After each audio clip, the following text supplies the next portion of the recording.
This week we set out with all the intentions of recording a full and concise video explaining exactly how we find perfect off-grid park-ups, but the Yorkshire Dales had other ideas. So instead, in this video you'll get a lot of this. This is why I hate coming south. This is what I hate about England. Some of this. I feel like I'm going to have to de-summit because this has got me on the bottom. And then eventually this. Oh, look at that. But despite the trauma caused by these horrible narrow roads, we still find the time to give you some valuable tips on how to find a perfect off-grid park. We're in the Yorkshire Dales, which is somewhere we've never done a video at before. We've been here a fair few times, never camped off-grid though. We've got the 3 whingy dogs, we've got far too much gear as usual, and it does me head in. I hate packing the van, I hate the process of doing that stuff. Does my we nothing. Just dump everything in. No, you do. My stuff's all put away. Well, I dump everything You just in. chuck everything all out of the bed. And then I sort out once we get to where we need to be. I have to watch it falling all out in the rearview mirror while I drive on these country roads. I know what's only so I can be on time. Just be on time though. I know, but if I do, I'm on time and I put my stuff away. I know, but I'm thinking of Welcome. If you haven't watched these videos before, I'm Chris. This is Danny. Sorry about that. That is abuse.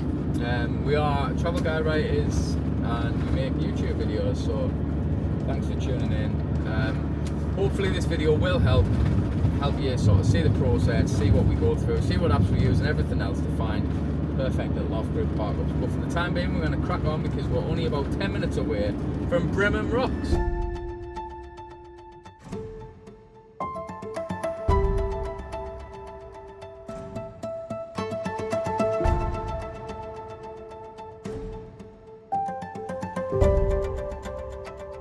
Just to show you the true extent of the mess that Danny produces in this van. All my clothes are hanging up. This is Danny's. Just stuff everywhere. There's mine. And I've got a little box which is just there with some stuff in. Photography bag. Danny's mess. Photography bag there. Literally, it's like a bin in here. And then she gets stressed at me when I kind of find out, so I start chucking stuff around as if it's my fault. The van's absolutely cake. Anyway, I'm going to make a ham and mustard wrap with a bit of cheese in. Now, I've been getting this gluten-free stuff because obviously I get a bit of a bad gut off it now. I've been getting these wraps here. Not even going to lie, they taste and feel like I'm eating fabric. There's naught edible about them, just pure chemicals.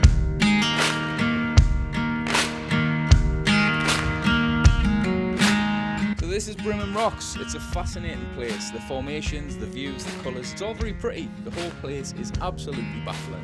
You'll find yourself walking around constantly trying to figure out how the hell is that rock balanced on top of another rock, which is also balanced on top of another rock, and they're all balanced on top of an even more precariously balanced bigger rock. I've been buying this thing, look at this. It's a bag to fit this in because obviously the camera's huge, but it's a little bit unorthodox to carry such a large object the way I am, so I've resorted to just doing what I used to do with this anyway, which is carry it about because I love it. Just look at it, man. As it's National Trust, you get to walk further in where you'll find a nice little coffee shop and some toilets. Here you can attempt to try and sell a kidney so that you can afford to buy a very much bang average cappuccino. The rocks themselves were shaped over millions of years by the wind, the rain and the ice. This weathering process has left some incredible formations as well as some that just make absolutely no sense at all. Just like this one. Come on. How is that? Balancing on that. Looks like I can push it over. What are you doing? I was just wanting to show you this. That's a decent size. Do you think that's enough for time? That's Be enough for us, won't it? that'll be big enough. Well, This is the size of a little air fryer thing. I reckon that's more than big enough for us too. Easy. I mean, if we were wanting to cook everything in it, then we wouldn't. But for it's not bad at all. But anyway, done Brimham Rocks. Had a nice mooch around. The weather's lush. So we're not going to do the indoorsy stuff or towns or anything really, but I've found what's called Coldstone's Cut. Looks like a mine type thing. Let's do that. If you're planning a trip to Scotland, then we've got 5 different travel guides available. All of them cover the must-sees, things to do, off-grid park-ups, campsites, services, and they all come with a digital map that's regularly updated. If you want to see the very best that Scotland has to offer, then we have the ultimate Scottish road trip. This route also happens to be a piece of cake to drive, unlike Yorkshire Dales, so whether you've got a small van or a huge motorhome, there's absolutely no need to worry about any of the driving. We also have guides available that cover the NC500, the Outer Hebrides, the Isle of Arran, and our newly released Borderlands 320. They're all available at the link in the description, and on top of that you can also grab yourself a free guide to Scotland's hidden gem by signing up to our weekly newsletter. Again, the link for that is below in the description. We weren't exactly sure what to expect when we arrived at Coldstone Cut. After all, it is classed as a work of art, and art, well, that's open to interpretation. Luckily though, we were pleasantly surprised. Well, this is cool. I don't know what it is, I don't know what this is, but presumably we'll get to see our way into the mine. There's a roundabout. Which way are you going? Go the right way. They are doing all mini roundabouts straight over the top.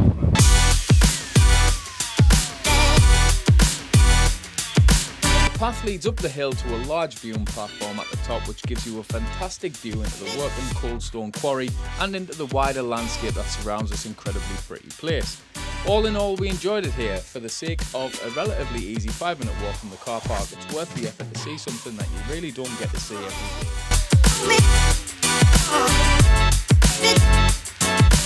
The weather doesn't really know what it wants to do. It's like windy, a little bit chilly, and then the sun comes out and it's absolutely sweating. But we're both just feel knackered all of a sudden. I don't know why. We've been eating a little bit of cack lately, so maybe it's that, but we both slept really well last night, so we're going to have a little coffee and it's going to have a cup of tea and see if we can pick ourselves up, because it's only 2:30. We've got at least 2, maybe 3 more things we can go and do and see in this area before the sort of sun starts to set a little bit later on, and then we've got to try and find a part up. I haven't even had a bit of a look yet, so fingers crossed there is some stuff in the area that we end up being at. I don't know where we're going to be either just yet, so we'll see, but we'll figure it out. I kind of want to use this as a bit of an example. It's quite a typical trip for us, because often we haven't really got much of a clue where we're going to be later in the day, which then makes it hard to plan sort of park ups and that kind of thing. So we are normally just flying by the seam of old pants, whatever the saying for that is. We do just generally tend to wing it and then just see where we end up and try and find a park up later on in the afternoon. So I think that's what we're going to do later. We'll see where we end up and hopefully we can find somewhere. Obviously England is notorious for being a nightmare for wild camping and stuff like that, so fingers crossed we can find somewhere, which we will. Let's face it, I'm not staying at a campsite, so we will find somewhere, whether it's a park up, like a nice one, whether we've got scenery, whether it's at the side of a road. I'm not particularly bothered, but we'll find something. But first, it's a cup of coffee time, and I've got these, which are pretty crap. They're nice little cappuccino sachets. I need a recommendation. I need like an instant one that's actually nice, because these are just pure sugar, and I need that currently, but normally it does me head in. So if you've got any recommendations for a nice sachet cappuccino, pop it in the comments below and let us know.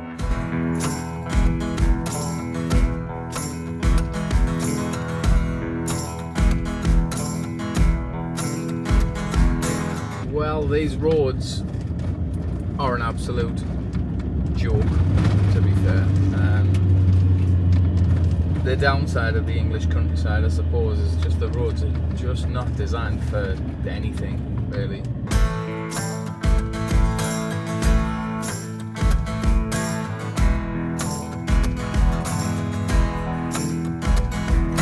There's another car coming down here, and he's just charging down, and there's literally nowhere really to pass other than in a flood, which is better. So I don't know where he thinks he's kind of gone, because there's no room here. Oh yeah, you just pull slightly on the side. ridiculous.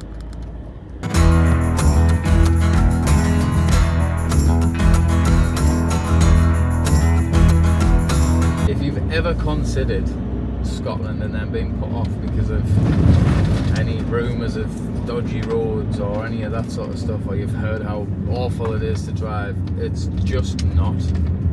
It's so much nicer, easier, better, scenic, prettier, more just relaxing than any of this. This is literally hell. I would rather be a nursery teacher than driving here. I'd rather put up with other people's children than be on this road right now.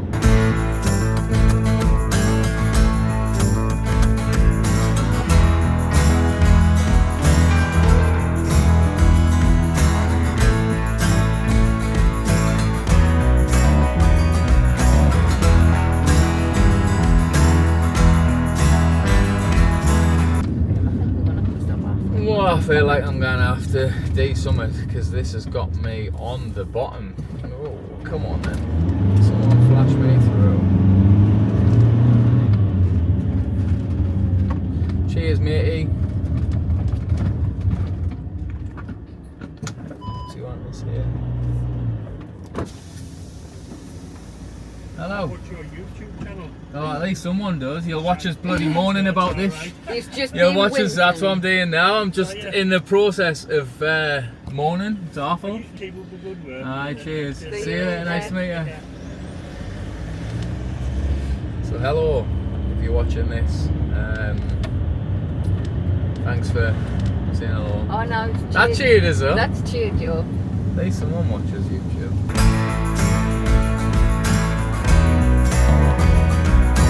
Oh, well, this has not turned out how I was hoping for this video. I wanted to be just like, this is how we find this. This is how we do this.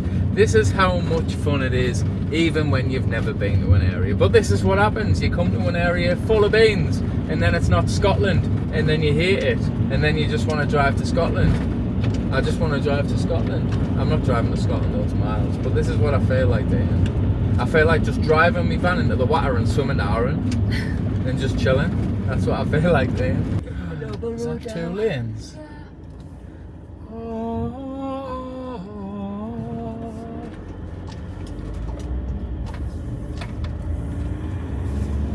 Oh.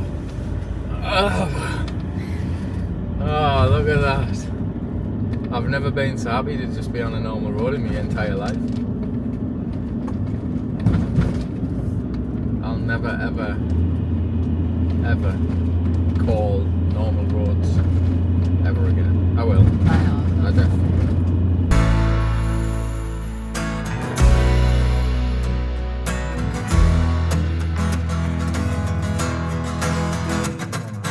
will. So, now that my head is slightly out my arse and we're only 15 minutes away from where we're going to go out for a nice walk to get some fresh air because I feel sick as a dog, I thought it would be a good time to sort of start to talk you through the process that we go through when we're trying to find off-grid park-ups. Now, we've never stayed off-grid in this area before, not once, so I haven't really got a clue.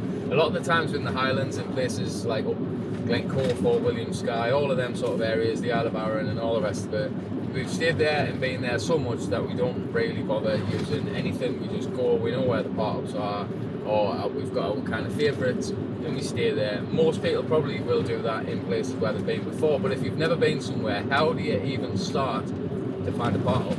Well, the first thing I would suggest, and what we use a lot of the time, is Park for Night.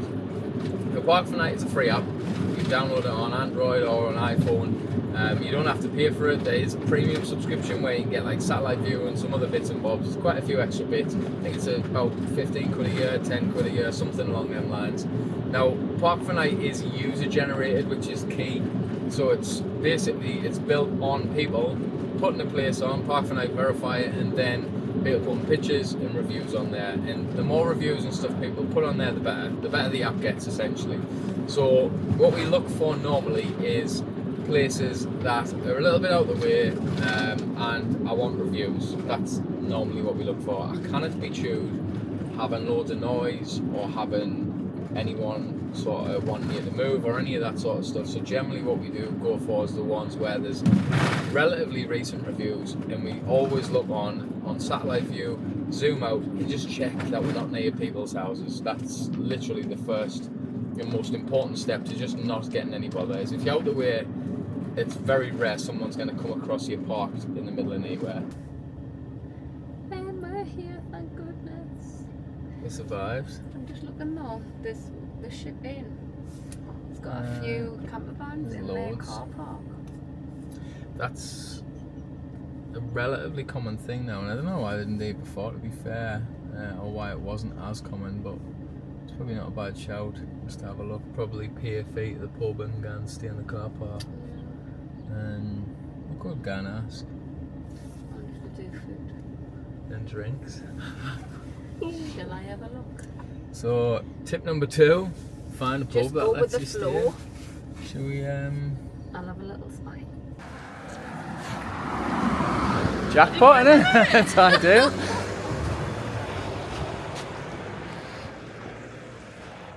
So there we go.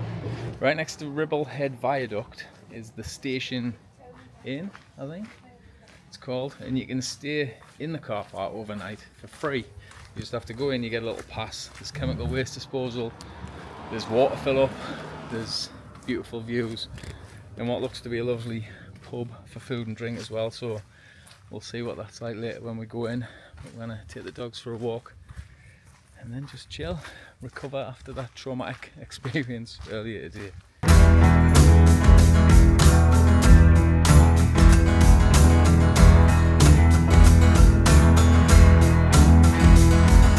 So that's it, we've made it. We found a nice little park up, which kind of leads us on nicely to what I was about to say, to be honest, which is sometimes it's better to not always have like everything fully planned, because then when something changes you're knackered. Like if you get to a park and you're like, right, this is a park we're staying at, and then there's no space, then what?